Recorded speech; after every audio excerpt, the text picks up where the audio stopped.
How's it going? And welcome to this presentation called Dissolve the Root Causes of Unfulfilled Success. Okay, it's going to be a quick presentation that basically questions the idea that everything stems from childhood. Okay, because I've seen a lot of regression to childhood hypnotherapy, and I think it doesn't scratch the surface of the solutions we can provide our clients. Okay. I use a very open ended, deep, thorough process that I'll discuss in a little while. And if you hang around till the end, I will give you a choice of three different powerful processes that you could use for whatever situation you find yourself in today. Okay. So, like I'm saying here, everything stems from childhood, except it doesn't. Okay. I'll show you when we get down into epigenetics, you'll see why that isn't true whatsoever. Okay. So I'll give you a brief overview of what I do and why it works, the power of the subconscious mind, how our environment affects us, epigenetics, ancestral trauma responses that are basically sent down the line as warnings, and a treat for your subconscious mind, as I've already alluded to. Okay. So, who am I? I'm Enda. And what do? I help hundreds of executives release the subconscious junk that was keeping them stuck, okay? So they can now enjoy their success. Okay, what does that look like? Happiness is subjective, so is success, so is enjoyment. So a couple of examples could be accessing higher levels of productivity, okay? Creativity, happiness, mental well-being, improved finances, and better health, better physical health, better emotional health. And it's important to note that this is all without bringing in lots of tasks on a daily basis. It's just going to chew up your precious time. Okay. So, how did I end up doing all this? Initially, I'd started out focused on burnout, anxiety, depression, addictions, trauma, and self sabotage. Because given my decades of personal experience with all of this, I found it very, very easy to get really good results for people. So I was very good at helping others leave those states behind, okay? Because I could just totally empathize and use my experience to help them move forward very quickly, okay? And during all of this, I found that there were so many executives that had risen to these amazing heights in their careers, but they simply weren't happy. So they hadn't dealt with all of the underlying subconscious programming that I hadn't dealt with for 14 years after I became sober first.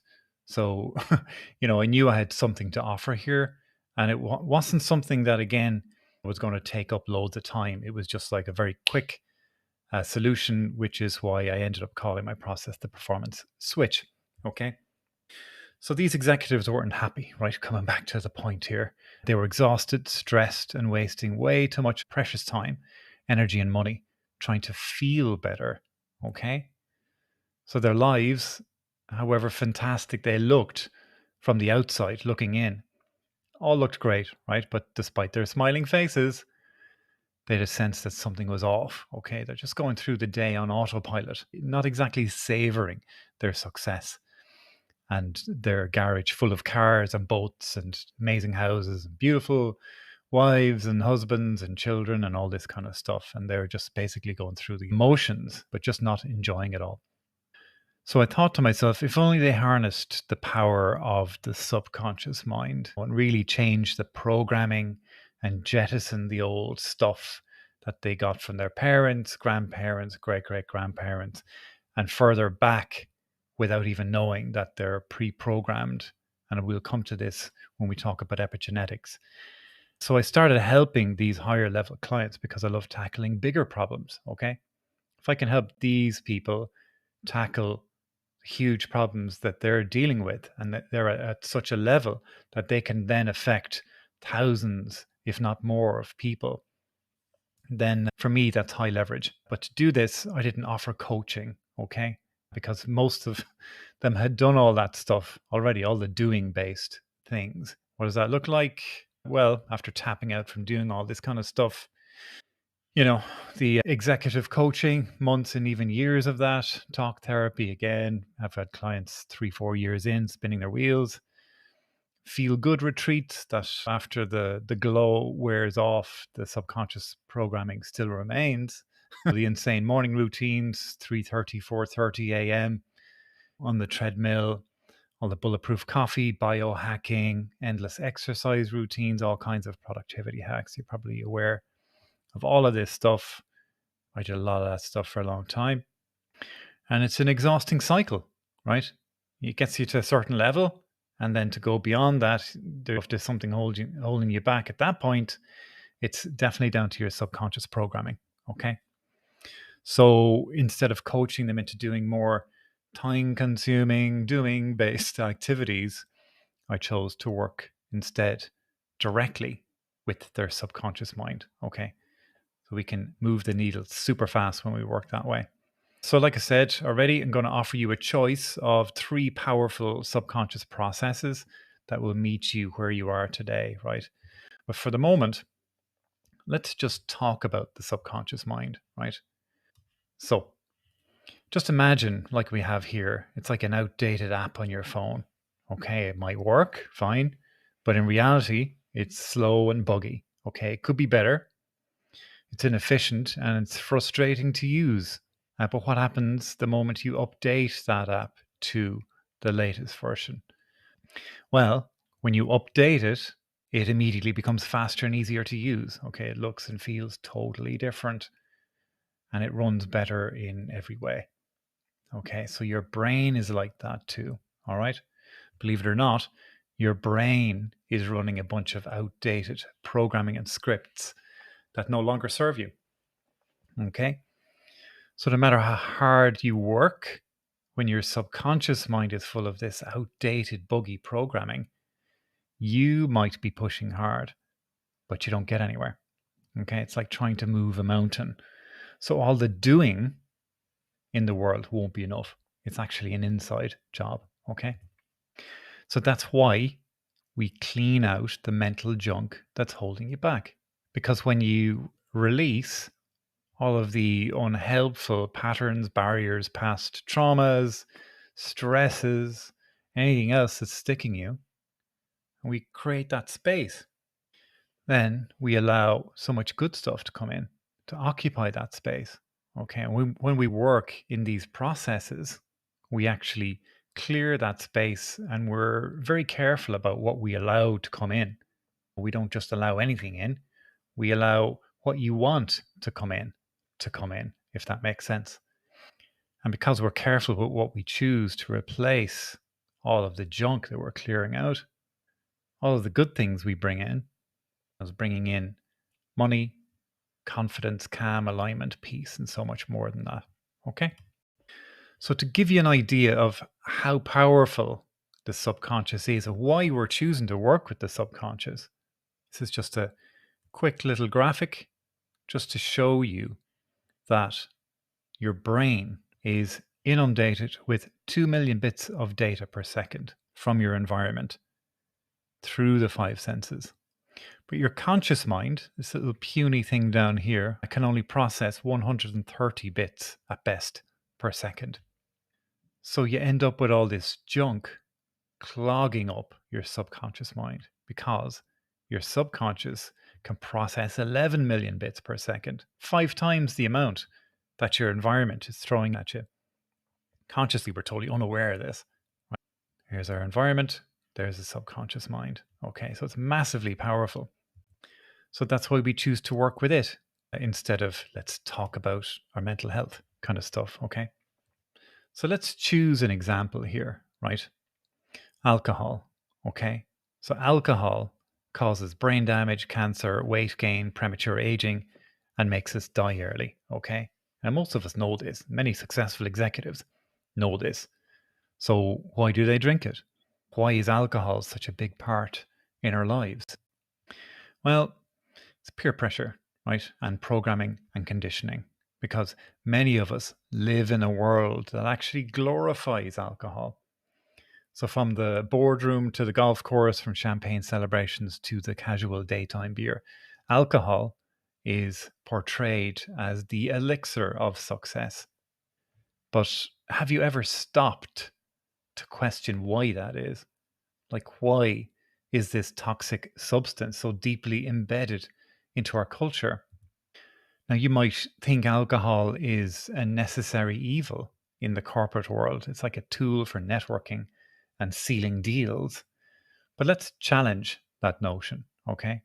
Like, is alcohol really necessary, or is that idea just another chain that binds you to a life of conformity that's really preventing you from accessing your true potential? And if you look around, you'll see that the media is littered with all kinds of subliminal programming. And this includes, of course, alcohol consumption. And throughout your lifetime, you've probably seen hundreds, if not thousands, of movies, TV shows, and advertising that exposed you to positive fantasies involving alcohol. And while your conscious mind was focused on the main characters or plot or whatever you were watching, your subconscious mind was just soaking in all of the fantasies about alcohol and all of the product placements that were put there to normalize the presence of alcohol in all kinds of situations. Okay. So, why is that? Not to put on the tinfoil hat, right? But just say in the upper echelons of power, there were a very small number of people who needed some powerful crowd control mechanisms. You know, if you were in that position and you wanted a docile population of order takers, would you give them alcohol or not? I think the answer is yes, if you wanted an easy life, right? Anyway, your conscious mind, right, getting back to the point here, may dismiss those messages as mere entertainment, right? But your subconscious is actually absorbing the whole lot. Remember, it's absorbing 5 times the amount that your environment can possibly throw at you. So anything on the screen or anything subliminal coming in through your ears and all of your senses is basically feeding your subconscious mind. Okay. So through repetition from perceived authority, and there are ways to make this happen on TV, the radio, movies, you name it. The more your subconscious sees all this, it absorbs it all and then creates a narrative. Ah, okay. Alcohol is essential for a fulfilling life. However, we don't have to watch all the propaganda in the media, and we can turn off the ads and the TV. We can be very mindful about what we watch, and we're aware now, right? And you start noticing all of the product placement and the normalization of all this kind of stuff when you see TV shows and movies and ads. And you're like, wow, it starts to make sense. And then we start to use tools to clean out our subconscious mind, using hypnosis, for example. We start to release the stories, images, and fantasies that were implanted in our minds, but also all of the things, the deeper things that were making us unhappy, so that we then found refuge in alcohol. And when we started to use it as an escape mechanism, all that stuff lessens as well. So it's multifaceted, the approach that we use. And then suddenly alcohol has much less of a hold on us for numerous reasons, right? Alrighty, so let's move on. As an aside, I was sober for 14 years before I found hypnosis, right? And after one session, I realized I'd been doing sobriety the hard way. Okay, I still had the buggy subconscious programming. Okay. And my quick backstory is I used alcohol to block out all the self destructive thoughts I experienced as a teen. Total suicidal ideation, just did not want to be here, you know? And then I have to ask myself in later life, where did this come from? This kind of propensity towards alcohol. I had definitely suffered prenatal trauma, birth trauma, separation, adoption trauma. So there was definitely a trauma based narrative that made alcohol a refuge for me. So I used it to self medicate for about 16 years. But like I say, that's a story for another time, right? I'm not familiar personally with my family's history. This could make sense to you. And on a grander, bigger scale, there have been studies done with nematodes, a kind of worm, where they traumatized one, and then 14 generations, they were still able to see where the DNA and the markers had changed to warn future generations of that trauma. Okay. I have a couple of examples here from the human point of view, but it's an interesting area of science, shall we say. So, to drill through this, our ancestors have passed down more than family heirlooms. Okay. They've also passed down limiting beliefs through genetic information, warnings. So, survival based thinking, risk adverse programming in order to keep us safe. There's numerous studies and all this kind of stuff. So, while we can't control our genetic makeup, epigenetics provides us with the opportunity to identify and modify these inherited patterns so we can then choose how we react to them. It's more of a response rather than you are at the effect of your DNA and you don't have any choice in the matter. Okay.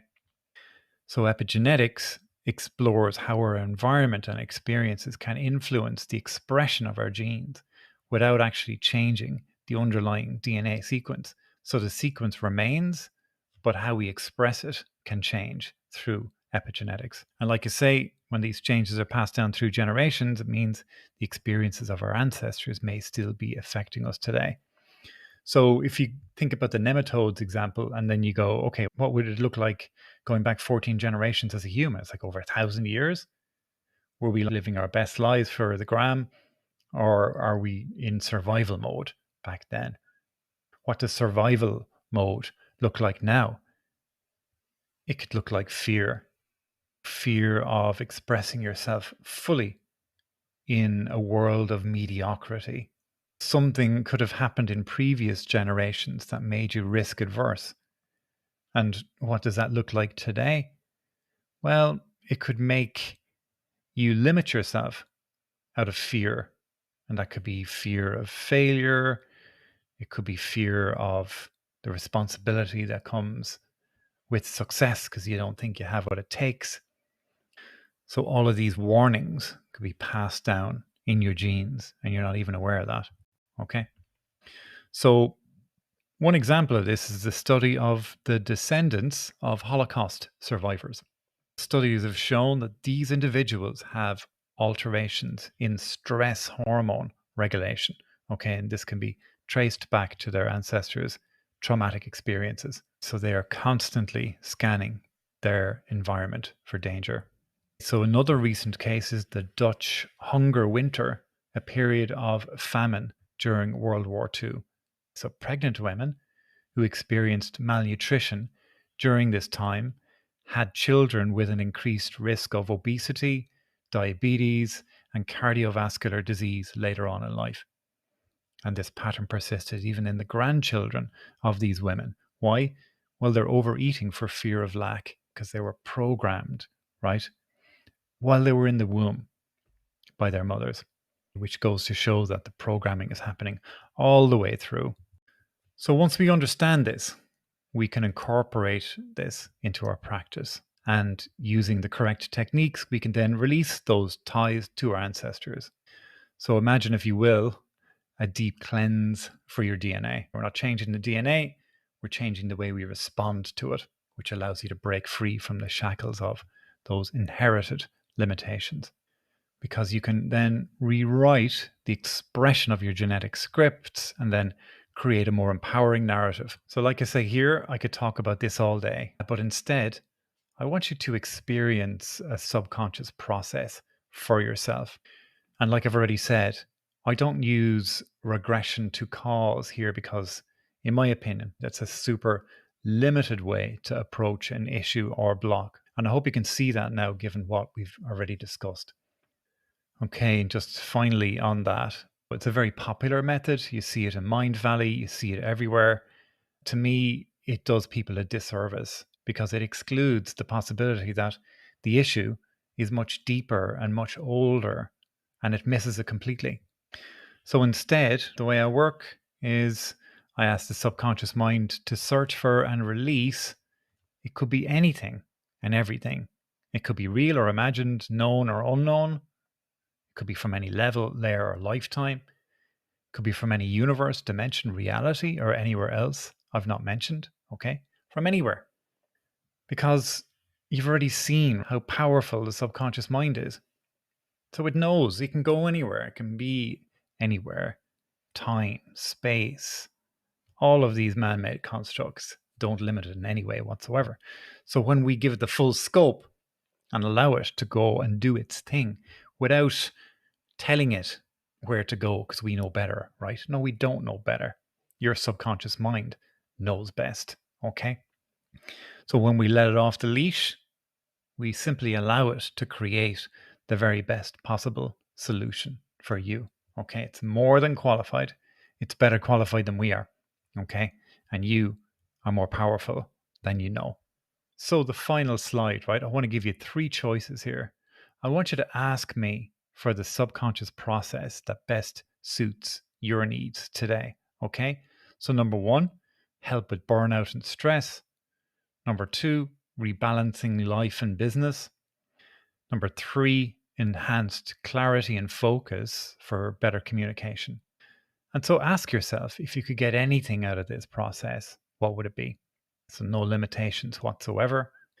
And when you've decided this, just message me 1, 2, or 3. Or if you have any other suggestions, just let me know. I'd love to hear them. Okay. So thanks a million for watching, and I will talk to you soon.